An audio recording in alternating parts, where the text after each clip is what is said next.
Hi, everybody, and welcome to another edition of the Southeastern Sports Network podcast. I'm Robbie Rhodes, along with Mark Willoughby Harris Beal, giving you another breakdown of Southeastern football. Lions coming off of a game against South Alabama this past weekend, and they're entering FCS play, playing Eastern Washington, one of the perennial blue blood powers of FCS football, the Big Sky Conference. Our pleasure now. Our interview is early in the show this week, and we're happy to have Roy Rojo on with us. He works for, is it I don't want to mess it up, Roy. It's Sideline Sports Network, right? And you cover Sideline the Sports Network. Yep. yeah, and you cover the Eagles for them. He is all over social media. If you want to follow him, he can give you his handle as we go through today. But he's wall to wall Eagles and can give you a lot of great information for Lion fans heading into the game this week. Our interviews are brought to you by Gateway Ford in Ponchatoula. You can go check their inventory out at gatewayford.net. And don't forget, Gateway gives the deal. Roy, what a Lions and the Eagles kind of in the same boat, 0-2, but I think taking a lot of positives out of their first two games. You play one of the best teams in and out, in year in and year out in the country in game one, and that game was in Minneapolis. Is that correct? In the opening game? Correct. Yeah. No, second NFL stadium we've opened up the season at. So Oh wow. kind of checking a bunch of these off our list at this point. Yeah. What was the first one? The down in Vegas, Oh the new Raider wow. Stadium. Yeah. So Oh, that's really first, I cool. believe it was the first football game to be played in the stadium. So that was a good one against UNLV, and Yeah. another one of those ones I went to double overtime. Right. That time it went a little bit differently than this one, but still Yeah. a good time. Absolutely. And then this one against Fresno last week, an FBS game. Fresno, part of the Mountain West Conference, another really good football program. Let's start there. Let's just talk about that game. Boy, it went to double overtime. Just talk about what you saw in that game from the Eagles and how they and obviously finished with a loss, but just how the game ended up. Yeah, no, early on, you can really see that the offense was coming out, wanted to be really aggressive. I think two series of going for it on fourth down, kind of on our side of the 50. So a little bit more aggressive than Eastern usually does. But obviously, with a FCS team, FBS matchup, you kind of want to get the ball rolling early, see if our offense can start clicking early. Those two did backfire, kind of pinned our defense back a little bit. And, the result is some scoring, some easy scores. But you see them bounce back. You see that defense when they finally get some good field position, they buckle down. They didn't really give up anything throughout the rest of that first half. Second half, locked it in. Offense started going. So I mean, really overall, it's the Eastern football that we were expecting this week. A lot of good offense. The big surprise was probably that defense. We knew we were going to have a lot of good stuff with some transfers coming in. Hmm. I don't think we quite expected for them to be jumping from week to week the way they did to, take on. I think they ranked them now number 2 in the Mountain West with Fresno State this week. Oh So, I wow. mean, great offense coming out of the Mountain West, and our defense, held them in check for, I would say, 3 quarters, almost 4 full quarters without a couple hiccups along the way. So, a lot of stuff to be proud throughout that game. Oh my goodness, the offense. If you want to talk about an Eastern offense that can turn it on, I think this is going to be a real fun one that we're going to get to watch. Awesome. Um, Talk about game one against the Bison, played in Minneapolis, Viking Stadium. Just talk about how that game went. I know the score was a little lopsided, but I thought Easter made some plays in that game that were pretty impressive against the Bison on the opening Saturday. Yeah, my notes from that game kind of pretty similar to what you just mentioned was I think it fell into inconsistency is really what the offense looked like. It was you started driving, you started getting the ball moving, and then all of a sudden you have some weird hiccup, small turnover or a couple drop passes, whatever the case may be. It just couldn't quite string the offensive plays together long enough to sustain a drive. And so you kind of see that fall flat, start to put the pressure on your defense, especially with a team like the Bison. You cannot allow them to get rolling on offense. And it's kind of what happened. You take your bruises, you lick your wounds, and you bounce back. But yeah, I would agree. The offense did have its shining moments, but I think it was just that consistency factor overall Right. that kind of did us in week one. Awesome. We'll go to Mark for your first question. Mark, go ahead. Thanks a lot, Roy. Appreciate you joining us. And you talked about obviously the first thing anybody thinks about with Eastern Washington is offense, and the great history of quarterbacks you've had. several Peyton Award winners, most recently Eric Berrier a couple of years ago. And last year, not quite the year you guys hope to have, 3-8, and offensively probably scuffled a little bit more than usual. But looks like Kiko Vesperis looks like he's kind of in that mold of what you've had before. A guy can get the ball out quick, move around, buy some time in the pocket, and then those receivers, a really good group that I see on video, very sure-handed. Efton Chisholm, Anthony Stell, and Jacoby James. Those guys can really catch the football. Absolutely. I mean, you look at over the last 10 years of Eastern, well, I guess you can even stretch it 12 years of Eastern football now, and just even further back than that. But recently, you just see that more over the top offense. You see that quarterback able to throw the deep ball, able to find that outlet pass, be mobile within the pocket, get outside the pocket when you need it. And Vesperis he is that Eastern quarterback that you see. Now, granted, I think this is only going to be his third, fourth actual official start as a quarterback for Eastern, but you can see that the groundwork is there. You can see that he's setting himself up for a nice little career here with Eastern. To touch on your wide receiver comments, yes, these receivers, they started to call us the wide receiver U now instead of just, these quarterbacks. Efton Chisholm might be one of the most sure-handed receivers that has come through Eastern since probably Kendrick Bourne. You got the Cooper Cups. Everybody knows Cooper Cup, but Right. yeah, exactly. But I mean, he's building his own legacy here, and I can honestly say I think he's going to be a fun one to watch as they kind of get this connection going. A few other highlights of this offense, so I would say that running game with Justice Jackson is going to be really fun to see too.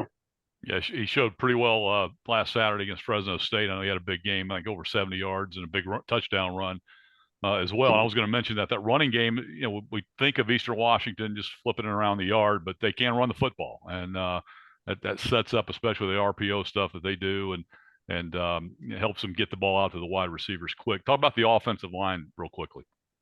Yeah, no, it's early years of Eastern, we really had some troubles keeping a healthy offensive line. Last year kind of fell in that same category. Young guys couldn't quite stay healthy with the older guys, but bounce back year for these guys right now, and you can tell they're taking a lot of that to heart. So it's a fun one to see as they grow. They did have some growing pains last week and then, or 2 weeks ago, and then in the early parts of last week. I think in the second half, I mentioned something through Twitter or X as they call it now, whatever it is. I just mentioned, offensive linemen, they got to dig their heels in and just make something happen for these running backs. Give the quarterback some time. Let's see what we can do from there. And I mean, the proof is in the pudding. That second half, they dug their heels in. The run game started to click. Quarterbacks got time. The whole Eastern offense started to roll. So I think this week is definitely going to be a real big test. I was doing a little bit of film studying, watching y'all's game, and that up front, that front line you guys got is no joke. They're no slouch. There's some beefed up dudes. So our guys have their work cut out for them this week. Harris, we'll go to you for your questions for Roy tonight. Hey, Roy, last year finished 3-8. You get the schedule this year and you automatically you're looking at seven FCS ranked teams to start the year. Then you play the Bison opening week. What's the mindset coming off a 3-8 season, and then you look at your schedule and you have 7 ranked FCS opponents to start the year? Is it panic mode? Is it what was going through your head when you got into this season, coming off a 3-8 year, and then now you turn right around? Did you regroup? Did you get the right players in to try to not have that happen? Because this schedule, you have probably one of the toughest schedules I've ever seen. So it's a lot different than Southland Conference play that we're used to. We're used to maybe 1 or 2 ranked FCS teams a season, whereas you are facing 6 to 7 a year. So tell me about that. Yeah, no, I mean, a little thing about Eastern, we like the challenge. So year in and year out, you're going to see us sign up to play somebody like an Oregon, UW, a WSU, Oregon State. So we love our ties to the Pac-12. We've also played teams like Florida. We've, played all over, and we really hang our hat on saying we're not going to take the easy route out. We want to put our boots on. We want to go to work. We want to show that we are an elite football team.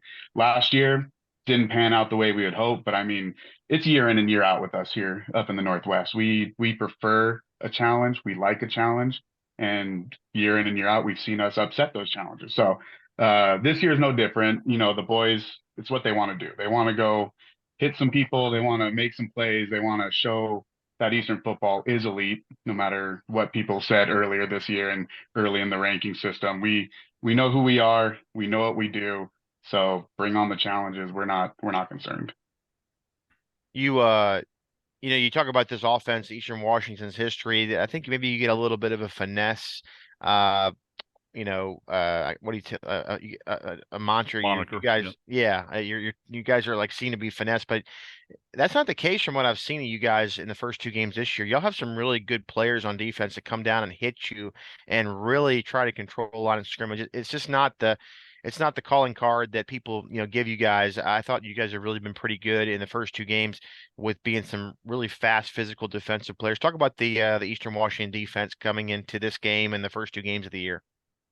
Yeah, this year is it was kind of a new one for us because year in and year out, we're always harping on we need defense. We need this defense to step up. We need them to prove that they're the big dogs now. But it's always been a shootout for Eastern. We can score 52, the opponent's going to score 49 type of deal. So it gets a little hairy and nerve-wracking towards the end. But yeah, like you said, this year it's these guys are just it's unbelievable what this defense was able to do, especially against a team like Fresno State right after you play North Dakota State.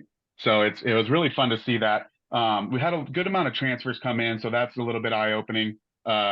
Probably more than we're used to on defense, but welcoming them with open arms.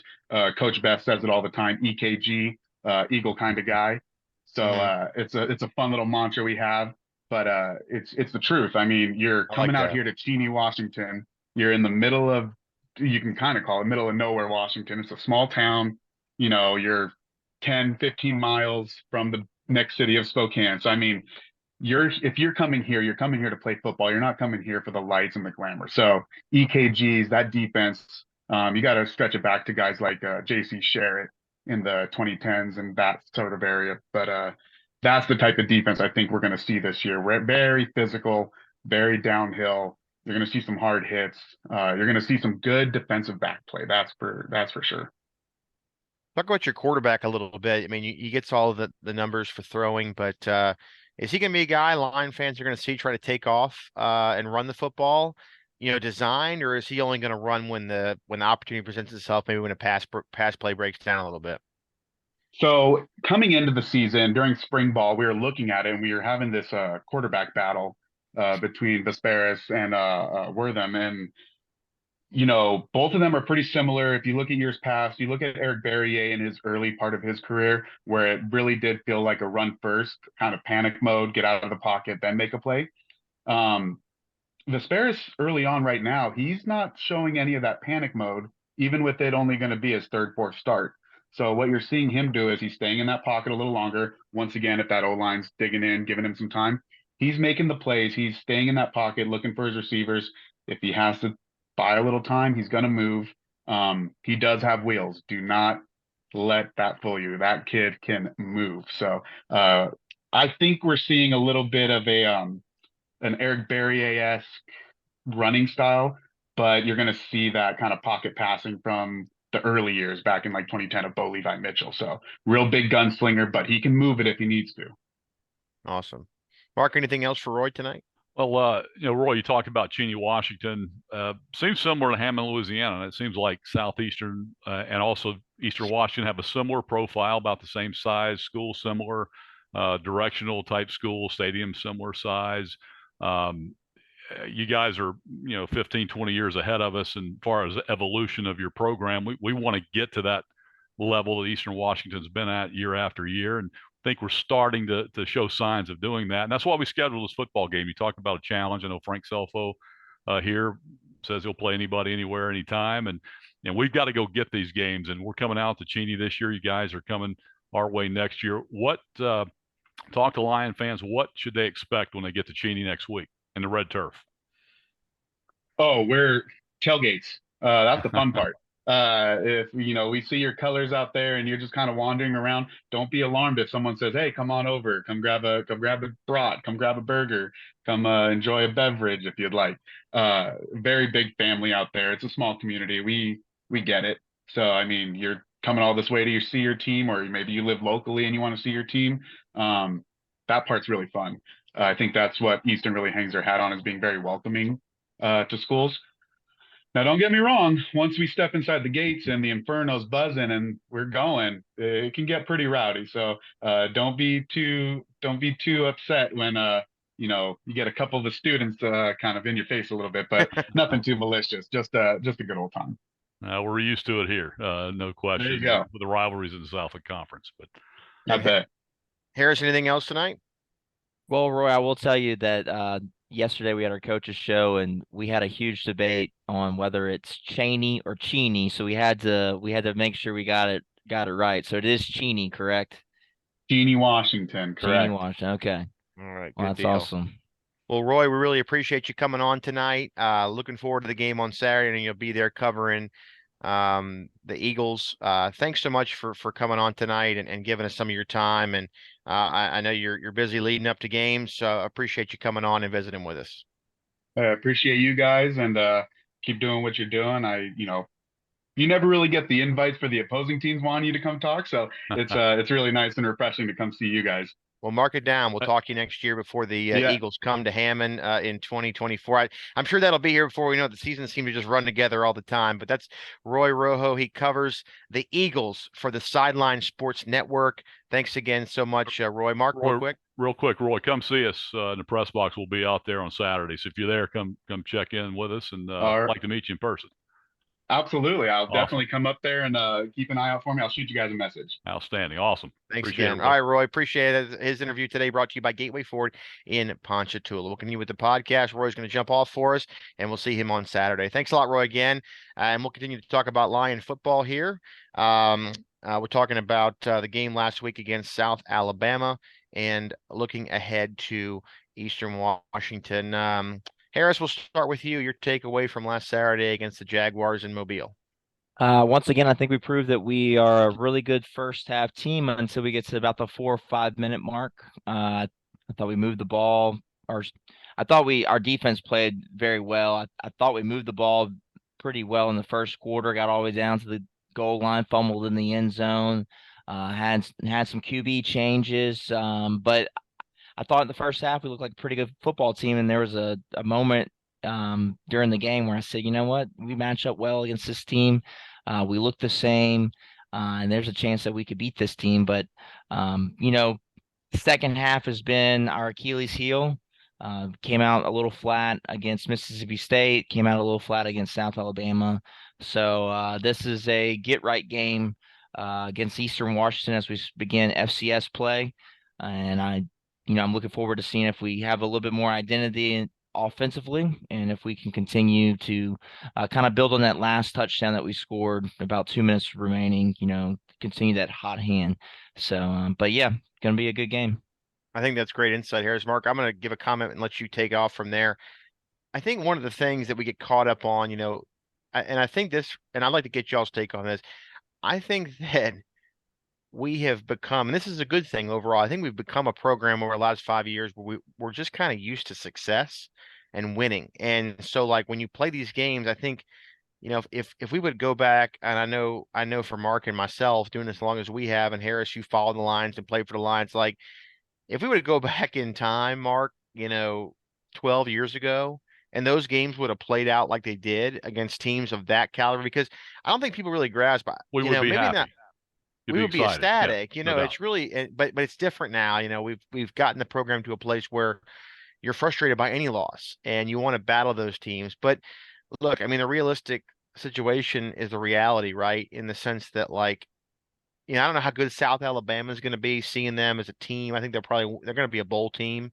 I think they're going to win 7, maybe 8 games this year. I don't know if they win 10 again, but I will tell you that their defense, from what I saw, their defense is going to be one of the best in the Sun Belt, maybe one of the better defenses in the Group of 5. And that really makes it hard, consistently for FCS teams. And I think Mississippi State's going to be a 6, 7, 8 win team, and they're going to hang their hat on their defense again. And they had so many guys returning. So I guess my broad point here is like, look, we got to remember on these kind of games on how good these teams were that we played. And you can't just freak out that we lost the way we did, because those are good teams. And like I said, 15 years ago, we would have been ecstatic to play those that way against FBS opponents, especially Power 5. So Mark, your take on that comment and just your take on the game Saturday. I agree with your comments, Robbie and Harris, but I've said this before, all scores aren't created equal. So you get a 48-7 versus Mississippi State, a 35-17 like we had against South Alabama. There are other 48-7, 35-17 games that are blowouts from the get-go. You get off the bus, kick the football off, the FBS team scores right out of the chute, 3 and out, score again. Next thing you know, it's 28-0. They pull starters, start to put it on cruise control, getting ready for the next week. And Southeastern scores late, maybe in the second half, or whoever they're playing scores. And you get those type of 48-7 games. Then you get the type of games that we played where it's a slugfest. First quarter, dogfight. Into the second quarter, dogfight. All of a sudden, each team kind of scores, kind of back and forth. And it's a competitive game at halftime into the third quarter. And then that's where it's not just depth. I know we talk about the size, physicality, and depth of an FBS team, but Southeastern right now is going through a little bit of a retooling offensively, especially at the quarterback position. I know we'll touch on that a little bit, but playing 2 guys right now and trying to figure out who's going to be that guy that's going to take the reins and run with it. And you get a 3 and out against a good football team. Make no mistake, Mississippi State, South Alabama are good football teams. Mississippi State wins 9 last year, goes to a bowl in the SEC. South Alabama wins 10 games. South Alabama's got 18 starters back. Mississippi State's got close to that. Most of their lettermen are all back. So they're mature 22 to 24-year-old, veteran football teams with 25, 26 graduates on each of those rosters that we lined up against. And that kind of shows up in the second half when we're playing a few young guys in the secondary and also on offense. And you go 3 and out, you turn the football back over, and all of a sudden that defense wears down and they're on the field and they make an adjustment and they got great athletes and they break a play. And next thing you know, it's the score opens up, you turn the ball over, and that's how it gets away from you. And so that type of competitive game is not like a typical 48-7 blowout that we usually see. A lot like the games we've played in the past. We go into Missouri and, you go into Ole Miss back in 2009, you go into Texas Tech, Kansas, you name them. Those games got away early. Oklahoma State, never in it, never a chance. I think both of those football teams know who we are now. They know we have some good players and they probably don't want to play us again anytime soon. So that's kind of how I see it. So I think our fans need to really look at the way we competed, when the game was in the balance early. And I think, again, they get away late. That's something we've got to, especially you play a team like Eastern Washington, it's going to be more of the same. They're going to be, very good. They're going to test us, and it's on the road, and it's a 4.5-hour flight. So you can't have that slippage in the second half, especially in a close football game.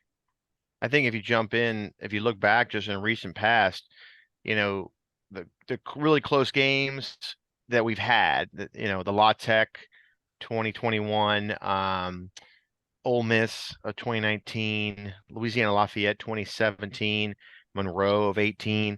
South Alabama would have pounded the UL Lafayette team we played in 17, La Tech team in 21, and then the Monroe team of 18. They would have pounded them, and Mississippi State would have pounded 2010. Don't forget that one. Yeah. And then Mississippi State, the team we just played, would have pounded the Ole Miss team we played in 2019. So that's just the relative point there, I guess. And lastly, if you find a way to tack on one more score and it's 35-24, it's similar to 40-29 against Ole Miss, which everyone left that one going, holy cow, we played fantastic in that game, and we were right there with an STC. We're a centimeter away from having that score in the first quarter. It was close to being 17-21-7 at halftime. You score that touchdown, you score our first touchdown that we did score that counted. You're talking 14-0, and then you got the first drive of the game, which we're in field goal range. We get a penalty, holding penalty, it takes us out of it.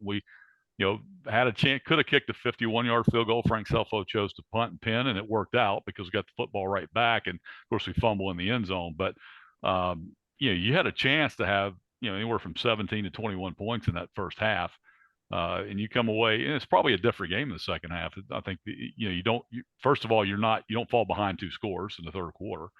And so you got a little bit more fight in you going into the fourth quarter. So that game's probably nip and tuck, similar to the La Tech game, similar to UL Lafayette in 17, and similar to again Monroe in 10. So I think anybody that flips on the tape and watches us play, don't look at the score. You just flip on tape and watch us. They're gonna, man, it was a pretty good football team we're playing this week, because we got guys who can run on defense. They'll hit. I think our secondary is much improved.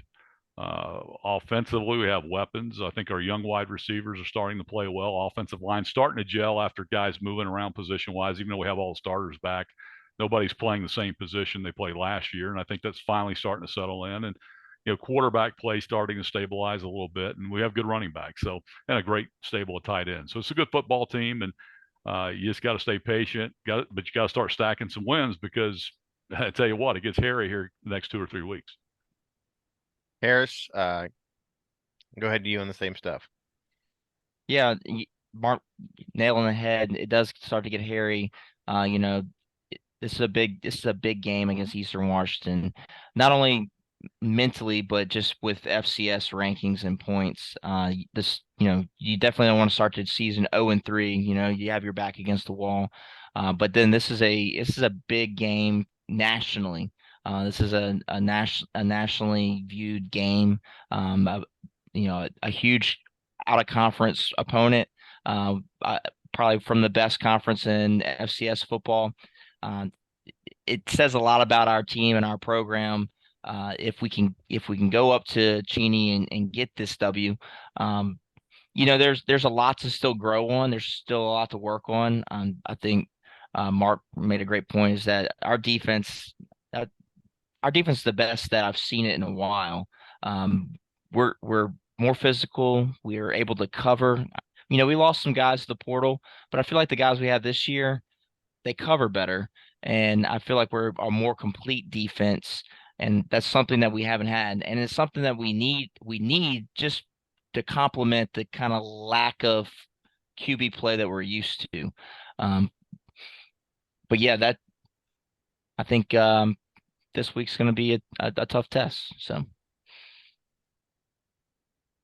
Robbie, both teams, Harris talked about it. It's being a get right game for us. It's a get right game for Eastern Washington also. They're 0-2, and they're looking at down the barrel of 0-3, and again with what they have coming up. I think they have UC Davis coming up, Weber State eventually coming up soon, and they have a very tough schedule, as we talked about early in the broadcast. So they got to win this game. I mean, they have to win this game. I think that's how they feel. I mean, obviously you can run the table in conference and you win the league, but they're probably looking at this, from an at-large perspective. This is a game they have to win.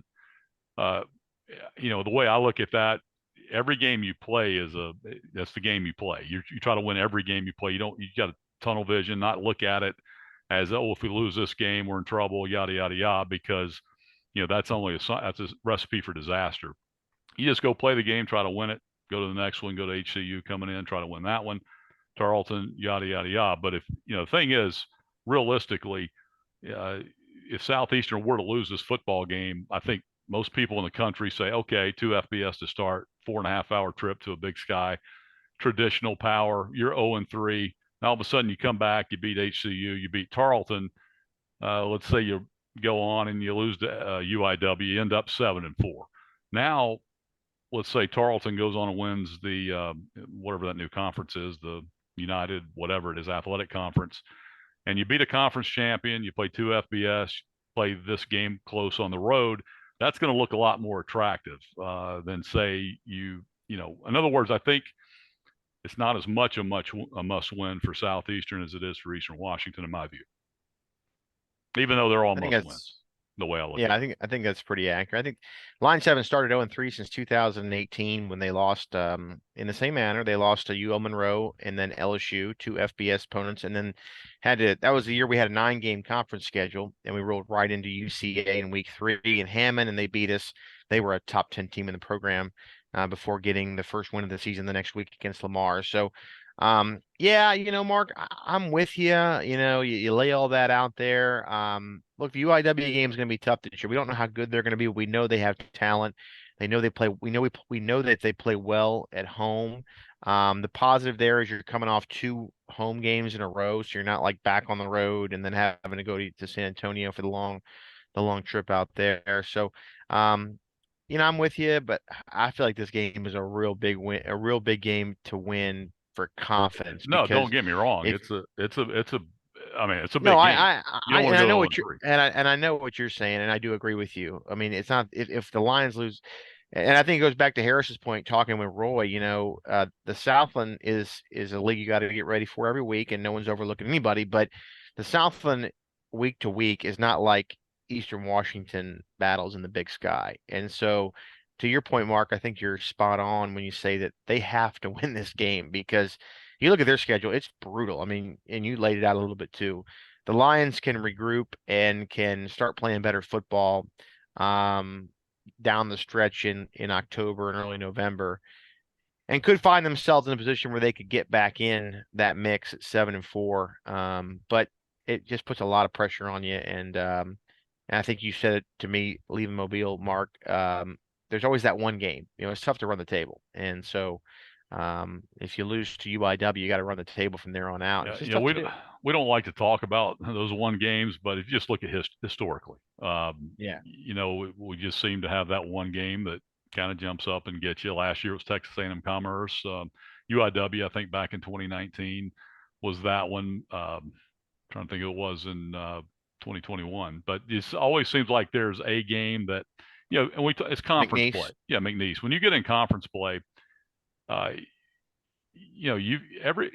look, Southeastern's dominated the Southland Conference and the upper tier, UIW, Southeastern, the last few years, and Nickel State, to a degree as well. But everybody's got players, and there's always that game. Last year, McNeese was 28-27. They miss an extra point. If they win that game, that might knock us out of the playoffs. We end up winning the league, but you lose that game, you're not the champion. Who knows? You get in. So there's always, conference play is conference play, but the bottom line is you play the game you're playing. This is a big game for us, and again, I know it's a Frank Selfo's mentioned it many times. It's a measuring stick for us, and I know nationally, 2 years ago this ball game would have been the marquee game in the country. Eric Barrier, Cole Kelly matchup. You don't have that matchup this year. Both teams are 0-2, so I think nationally this game's under the radar. It's an under the radar big game, but everybody's going to look at it as a measuring stick. Can Southeastern, who beat Idaho last year at home, can they go on the road and beat a Big Sky team? And I think that's what people want to see. We were able to win that game in a shootout. Not look what Idaho's doing now. So some people think they're the best team in the country with a lot of the same players that Southeastern played last year. But that game's in Hammond in the playoffs. You win that one late. But if you can go on the road and beat an established FCS power program, even though they were down last year, feel like they've rebounded, that's going to really catapult us into, maybe not the discussion, but hey, they're relevant. And that's a good football team that got off to a tough start because of the schedule they play, and they're going to be heard from again. So I think that's why this is a huge game for Southeastern. One point, and then Harris, I'll come to you. I think that to your point about national stuff, it's important to win these games and to showcase yourself in the league. And the Southland has looked pretty bad in the non-conference schedule because there's been a lot of FCS conference games. I think UIW beat Northern Colorado last week, but they're not a really good Big Sky team. But they've looked bad, and so this is a measuring stick for the conference. I know the conference office will want Southeastern to win this game. One of their top teams playing, a team out of the Big Sky that they think they should beat. Harris, your final thoughts heading into this game against the Eagles this weekend? Yeah, and I think the conference feels like it's a big game because I'm pretty sure that the commissioner of the Southland is making the trip to go watch the Lions play. Eastern Washington. Kimmler and I were talking about that yesterday, that he may make the trip. So it's a big game. You know, the Lions have a tall task in front of them. Can our offense keep up with their offense? I think our defense will play well. I think our defense can stop their offense, but I think it might be might be a shootout. Like we've seen in the past. I think Eastern Washington's clicking offensively. I think Southeastern has the potential to click offensively, but I think we have a defense to back it up. So. That's a great point. I think the defense is going to be the key to this game. Mark, your thoughts leading into this one? Well, the key to this ball game, specifically, I'll touch on what Harris just touched on. Our defense is going to have to play well. Going to have to keep Vesperis in the pocket. He's a guy that, again, he's not real big.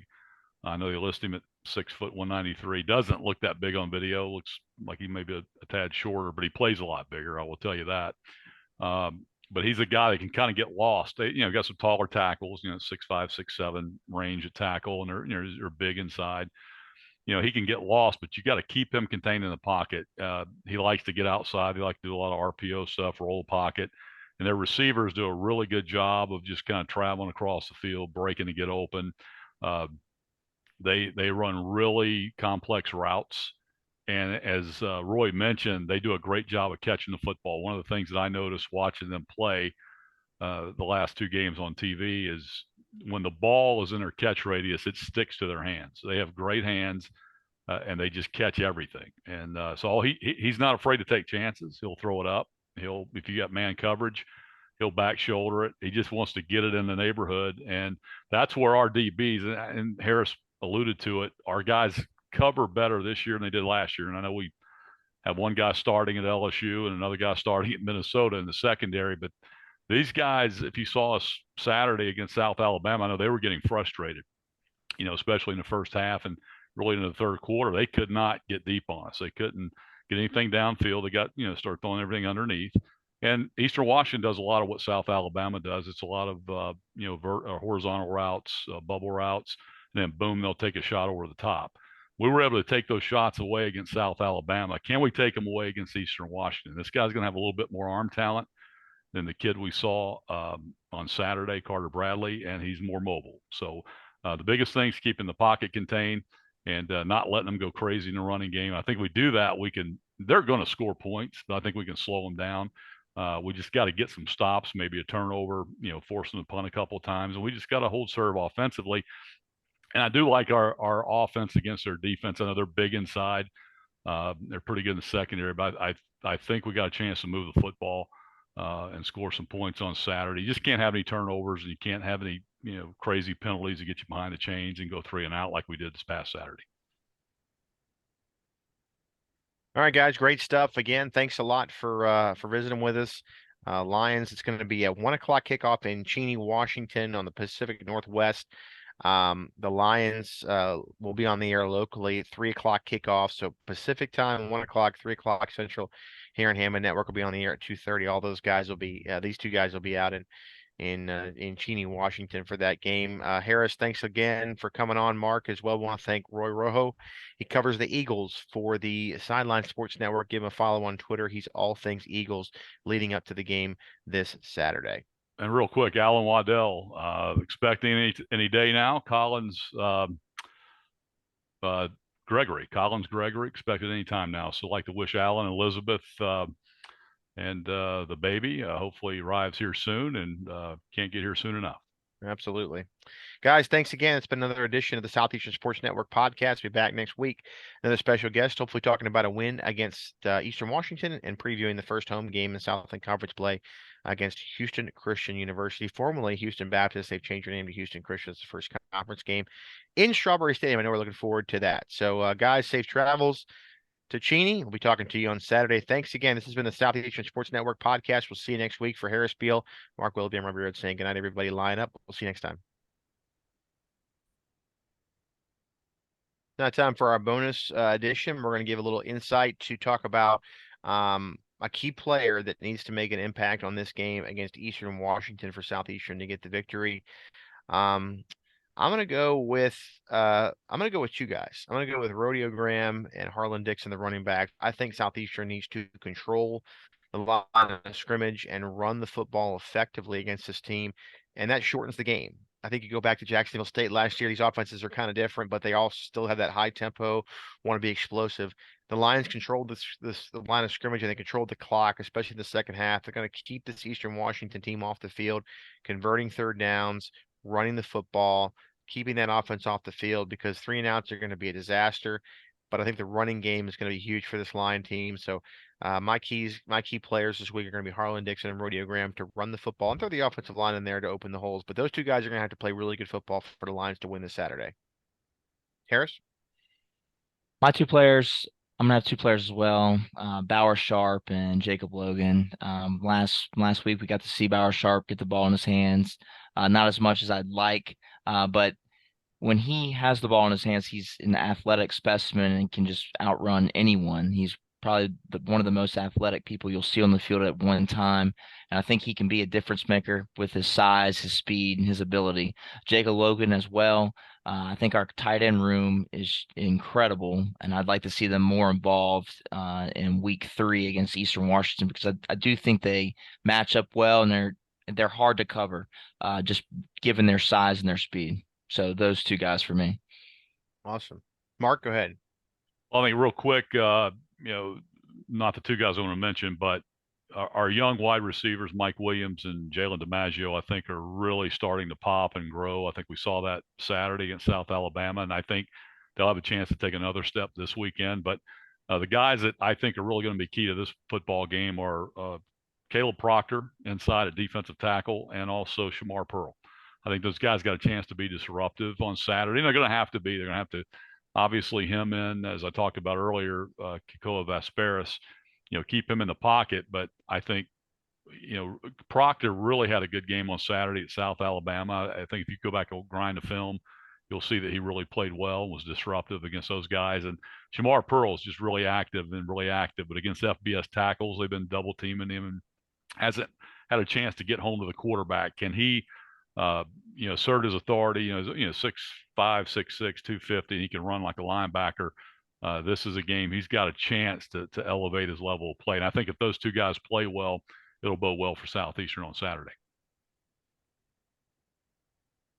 Guys, we got to mention Ian Goodley too. He was Southland Conference Defensive Player of the Week in the opening week after Mississippi State defensively. I think he had 11 tackles against the Bulldogs. Played tremendous 15. Again this 15. past week. Yeah, 15 against the Bulldogs. Excuse me. 11 against South Alabama. I thought he was tremendous in the ball game again this week. He's been fantastic, and with Dante Daniels out, he's that guy I think that's really stepping up. And we hope to get Dante back maybe this week against Eastern Washington. Worst case, we'll get him back against Houston Christian in Strawberry Stadium. But with him gone, I think we got to mention him. He's played really well in his 2 games this season. Robbie, a lot of times when you get guys, especially in an FBS game or a game that ends up in a blowout, score-wise, it gets away from you and you see a guy's a lot of tackles. Yeah. He's a secondary guy. They're making tackles downfield, and he just happened to be the guy that got the tackles. But you got to realize something. We're facing, the last 2 weeks, teams that have taken 62 snaps, and I think 67 or 68 Mississippi State took. So the snap count for the opponent is down. Southeastern snap count is way down. He is, I think there's 140, I think, counting solos and assists. If you add them up by Southeastern defenders, if you add all the assists in there, guys that are around the football that make tackles, Ian Goodley has about 20% of Southeastern's made plays defensively, and they're not all downfield. A lot of them are at the line of scrimmage. He leads the team in tackles for loss with 1.5 tackles for loss. He's got to be leading the conference in tackling, probably one of the leaders in the country, I would think.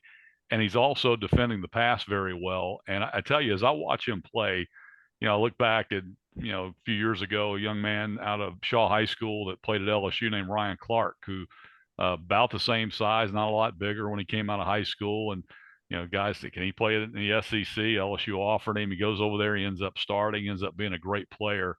on some very good LSU football teams, and had a long National Football League career. And I'm not saying Ian Goodley's, Ryan Clark or especially right now, but he reminds me a lot the way he plays. Ryan Clark was physical, safety who could cover, get down in the box, and a very sure tackler. And I think he's probably, a guy that we really did. He played well last year. He got to play a lot later on in the year. He had the big fumble, forced fumble against Hayden Hatton on the first offensive series of the game against Idaho. And but he's a guy that just gets guys on the ground and he rakes at the football. He's aggressive. He's just got a nose for it, and may be the most underrated player on the football team. He's not going to be anymore because the stats bear it out, but he's got a chance to be special. Awesome, guys. Well, that's our tips this week for guys to watch and players that need to make impacts against Eastern Washington. All right, fellas.